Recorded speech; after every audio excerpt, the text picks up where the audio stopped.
Good afternoon, folks, and here's an article from Eurogamer about how someone believes that BioWare is wrong. Now, immediately I think, yes, this is true. However, not for the reasons she thinks, and which has nothing to do with BioWare, in fact.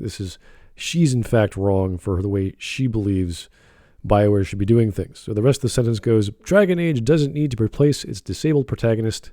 The Inquisitor's full story is not yet told. Now, that could be an argument for, hey, why don't you just continue the story which started in Dragon Age Inquisition, or in Dragon Age 2, or in Dragon Age Origins? Why not? But her reasoning is not for story reasons or for character reasons. It's purely because the Inquisitor at the end of the DLC of Dragon Age Inquisition loses an arm, and therefore they're disabled, and that's a good reason to tell a story or to have a character, because, well, you'll figure out what her philosophy is in all this. So here she's talking about, hey, Varric always introduces a new character in these games, and every time we play a new game, we get a new character anyway. It's kind of a pattern, and that's fine.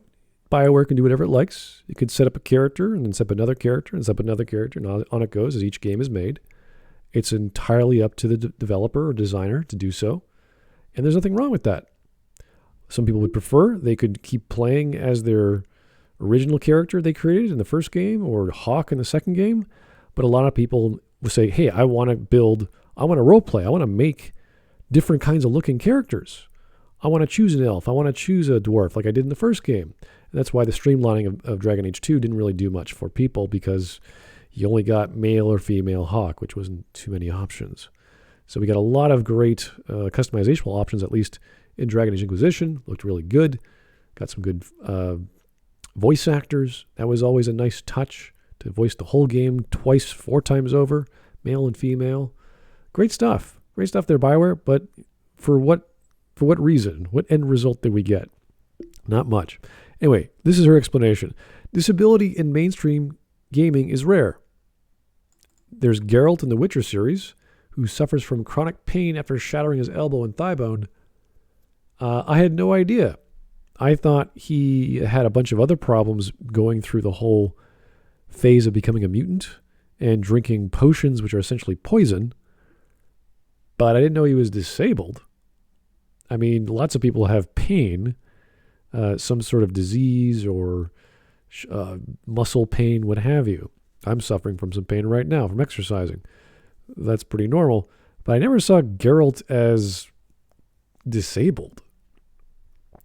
Given that both the gaming and TV adaptations play down this chronic disability, many players don't even realize Geralt is chemically disabled or will actively argue against it. I don't recall that ever happening in the game.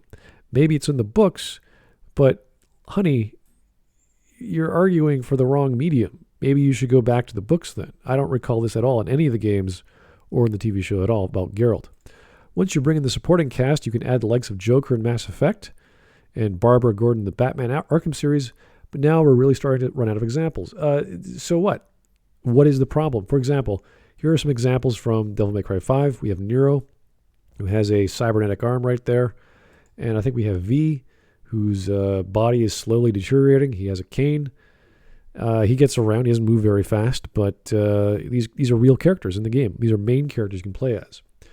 And here is Snake in Metal Gear Solid 5. He has a cybernetic arm that is used as a rocket. You can use it as a weapon. So there's all sorts of wonderful story and gameplay mechanics for these characters.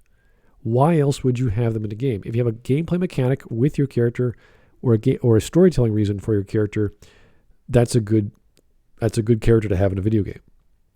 That's a good game mechanic to set up through your character. Give him a backstory. Give him some sort of, trade-off, some liability. Is he stronger? Is he weaker?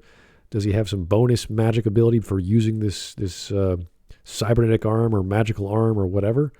That's cool. That's a cool, fun thing. If it's not fun or cool in a game or doesn't have a storytelling purpose, there's no reason to have something in your game or in your story. You're just wasting everyone's time. These meager offerings, plus gaming's bad habit of using physical disability as a signifier or a motivation for villainy, highlights the poor job gaming has done to make the disabled community feel welcome in this space. You know what? I say F the community, F whatever community it is, this is not the reason why you have these characters. This is not the reason why you have V or Nero or Snake. They're there for fun.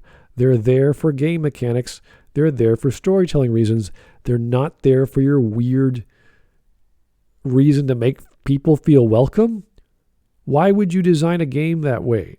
That's not a premise for a game design. I want people who are disabled to feel welcome. Therefore, I'll design a character who's a cripple or who has leprosy. Like, why? What for? You can try to make it fun, but that's entirely up to the designer to make something fun. See, this is the problem we get with, what's her name? With Stacey Henley here. Her philosophy, I would dare say her politics, are getting in the way of her rational thought. If she even had any to begin with. I don't know this person. I don't know Eurogamer. I don't frankly care. But the fact you're starting bringing up characters that have no relevance to this conversation is silly. Advancements in accessibility for disabled gamers have rightly been lauded, but representation is still stuck in a standstill. Okay, so here she's talking about two different things. We have video game mechanics or HUDs or GUIs or interface options for people who are or have natural disabilities, so they're blind or deaf, or maybe they can't have certain motion controls. And we've seen that with The Last of Us Part 2, who did a big inclusion to disabled players, so they have better options for gameplay. That's fine. That's great. Get more people play your game. Cool. But representation, this is where she falls apart. This is where her politics are going so far beyond her brain. Her rational mind is like, what are you doing? This doesn't make sense. Shut up. And she keeps going with it. And she wrote a whole goddamn article about Dragon Age. It isn't just a random, hey, wouldn't it be cool if the Dragon Age 4 protagonist was disabled thought. Yes, it is. Yes, it is, Stacey. You blind and dumb, I don't know, game journo? What do we call you anymore? This is exactly what this is, if you're unaware of what you're saying. The Inquisitor is already disabled, and casting him aside not only avoids making a bold step for the representation of the industry, it reinforces the Dragon Age worst storytelling tendencies too. No, no, no. Oh no, Stacey. Dragon Age was already in a hole, and Inquisition brought it even further down. That has nothing to do with the Inquisitor or the Inquisitor being a cripple or losing an arm or whatever bullshit you're talking about. It was already in the hole. Long, long time ago. The fact that they don't have an arm is irrelevant. The fact that, I don't know, they've never carried over the same protagonist for each of their games as a main character. Now you're saying, oh no, we got to do Dragon Age Inquisition 2. We have to do like Final Fantasy X2 or Final Fantasy 13-2 or whatever because I said so. Because representation matters. No, no, no. That is dumb. That goes against the concept of game design or storytelling for that matter. Why didn't we do that with Hawk? Why didn't we do it with the Warden? Why didn't we do this with all these characters? What's the point? All because you want it? No.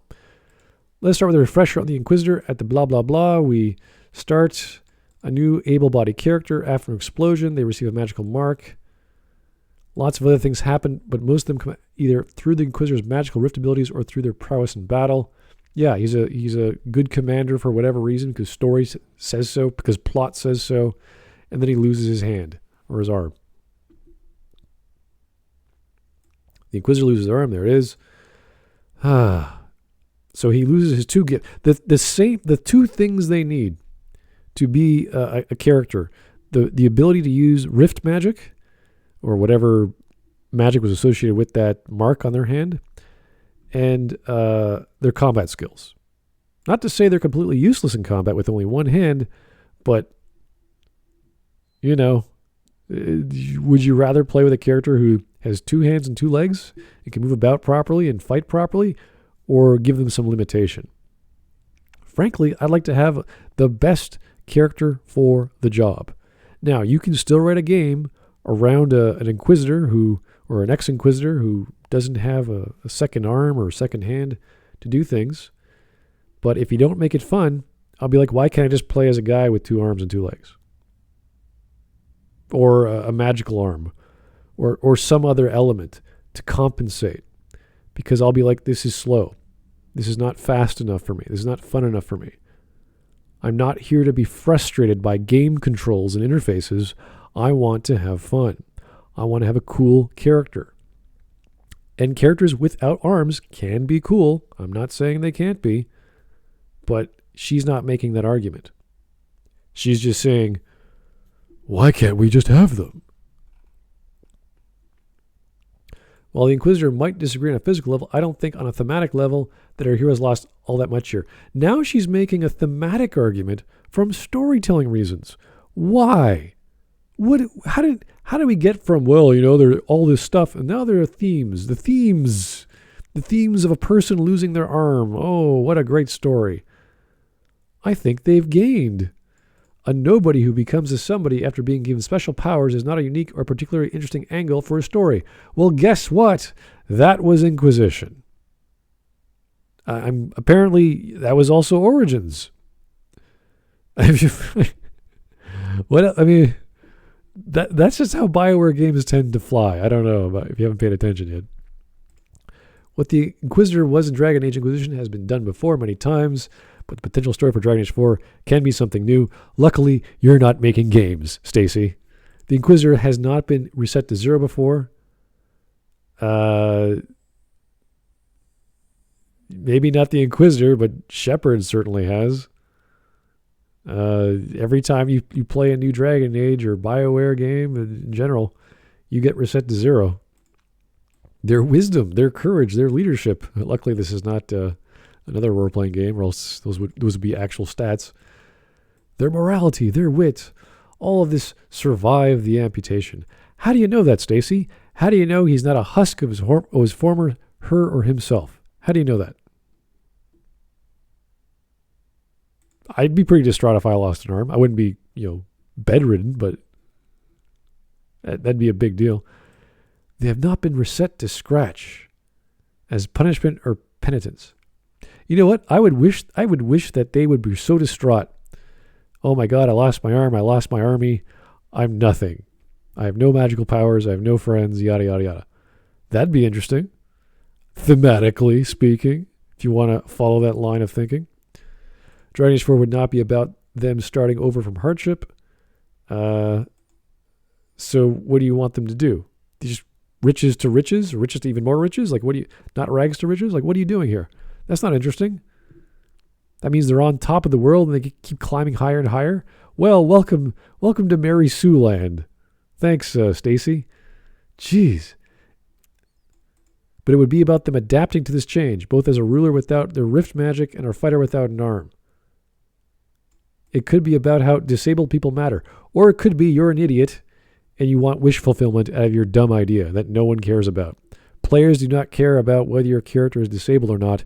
They care about whether your character is cool and fun to play with. Maybe they have a cool voice actor, maybe a cool looking haircut because you get to design it. Or they move around the map really fun. They teleport, they jump across, whatever. That's what they care about, not that they're disabled. That's stupid. There has to be a good reason to do that, or else you're slowing down game. Look, I'm in a wheelchair. Yay. I can't go upstairs. Yay. I got to get the entire level design team to create levels that can somehow facilitate someone in a wheelchair. That's dumb. How disabled people are a lot less than able-bodied people. No offense to disabled people, but this is something for fun. Unless it's really, really fun to scoot around in a wheelchair, a medieval magical wheelchair, that might be cool. I'm not sure how gameplay would work. I'm sure a designer can think that up, but that's a silly reason to create an ailment or a disability for the sake of it. Just make fun games. Make characters that are believable. Can you imagine someone running around in a flying hover chair as a main character for the sake of it? Like in a medieval fantasy, dark fantasy world? How did this come about? How did we control gravity 100% of the time just to have someone sit down? Instead, BioWare is replacing with an able-bodied person. Yeah, because it's easier. It's simpler. There are other avenues to tell good stories with a able-bodied person. And you haven't given me one reason why we need a cripple or a person without an arm. What BioWare is doing is like Game of Thrones, putting Jaime Lannister on a horse after he lost his hand. What? Watching him ride off, then never showing him again. I'm not following. This is a pretty good argument for Jaime Lannister, actually. Meaning, Game of Thrones, Jaime Lannister's Game of Thrones is just like the Inquisitor. They both lost an arm. And maybe the Inquisitor will be a side character or make a cameo in Dragon Age 4. I don't know. They did that with Hawk and Inquisition, so why not? Seems par for the course when you're focusing on a completely different character. Then 2 episodes later, Jaime's long-lost brother Raimi shows up to take his place. What? This happened in this story? I didn't even go that far in the show, so I have no idea. But in Game of Thrones, Jaime's hand is cut off by a minor tertiary character, Locke. For the Inquisitor, it was much more intimate. So what? I mean, what was this analogy for? Aside from telling us this is what happens in Game of Thrones. I don't care. This is moot. Solus, blah, blah. Yeah, we know Solus cut your arm off. What's your point? Sadly, we don't get to know any of this because BioWare is going to replace the Inquisitor with a new hero and ask us to imbue them with our own feelings about Solus in support of what's shaping up to be a generic go stop the bad guy in here. You don't know that. No one knows the narrative. We have no idea how involved Solus is going to be. If he's the main bad guy or not. We don't know. He could just be, again, in the background. A tertiary character even. He could even be a party member. I have no idea. I realize the Inquisitor will probably return in some form. They're too important to blah, blah, blah, much like Hawk. He returns, but there's...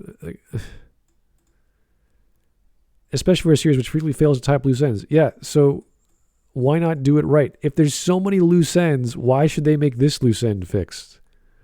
Why do we need your goddamn story of a now useless Inquisitor who's just a loose end? Just to make you feel better?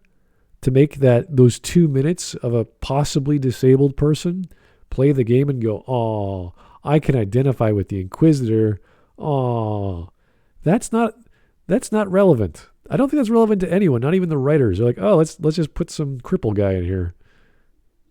Because, okay. I know there are logistical issues. Not really. I don't think they're worth getting into. Yeah, as if you have the knowledge or experience to explain logistical issues of game mechanics when having a bipedal character with one arm. Yes, with all the possible exception of a mage, all their class specifically require 2 hands. My answer to that is, so what?